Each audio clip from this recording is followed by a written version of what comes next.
Welcome, everyone, to another episode of Voices of Faith.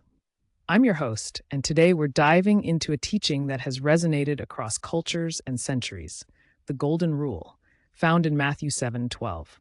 It's perhaps one of the most recognized principles laid down by Jesus, and we'll unpack why it remains so vital today. That's right. The Golden Rule states, "So whatever you wish that others would do to you, do also to them, for this is the law and the prophets." It's a simple yet profound guideline, encouraging us not just to refrain from harm, but to actively do good. It's like a call to action, don't you think? Absolutely. It's proactive, exactly as you said. It suggests that we should take the initiative in our interactions, showing kindness rather than merely avoiding unkindness. This shifts the focus from what we shouldn't do towards what we actively can do to improve our relationships. And if we look deeper, this teaching is not popping up in a vacuum. It actually echoes back to roots in the Hebrew Bible. For instance, Leviticus 19:18 tells us, "Love your neighbor as yourself." Jesus took that and elevated it into a practical ethic that's meant to guide our daily lives. It's not just a rule, it's a complete framework for how we engage with the world. It really puts the spotlight on how critical it is to understand ourselves. Living out the Golden Rule requires us to be aware of our own needs and desires in relationships. I mean, how can we wish goodness onto others without first understanding what goodness looks like for ourselves? Exactly. This self-awareness is key. Before we can extend kindness, we need to reflect inward. But isn't it interesting how this also helps us break the cycle of selfishness? When we choose to proactively treat others well, we disrupt the patterns of neglect and revenge that can so easily take root in human interactions.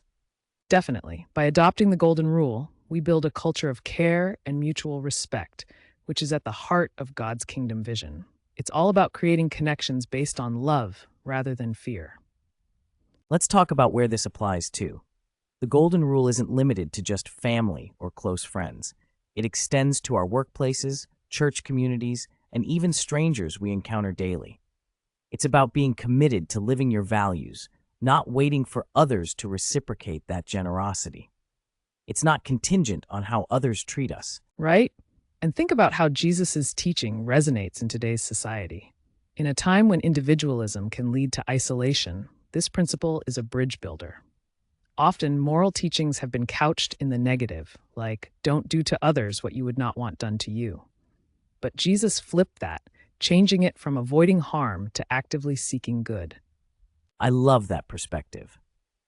And it raises the bar, doesn't it? Jesus wasn't just repeating wisdom from earlier traditions. He was transforming how we think about kindness and duty toward one another. It made these teachings more accessible for everyone, stripping down the complexities of religious law into something everyone can grasp and act upon. Yes, and imagine living in a community where everyone practices this rule.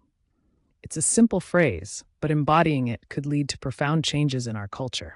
Just think about how we could resolve conflicts more amiably or extend compassion in a time of need. And it's one thing to talk about it. Practicing it is where the challenge lies. Just consider a scenario where you're having a rough day at work. Maybe you're stressed, and a colleague snaps at you.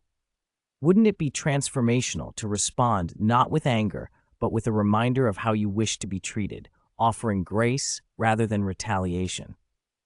That's a perfect example.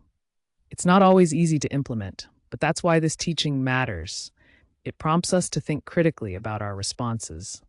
In moments of conflict or frustration, it calls us to reflect and remember the love we hope to receive from others. So as we wrap up, let's re-emphasize the heart of our discussion today. The Golden Rule challenges us to embody God's love in every encounter. It's more than just good manners.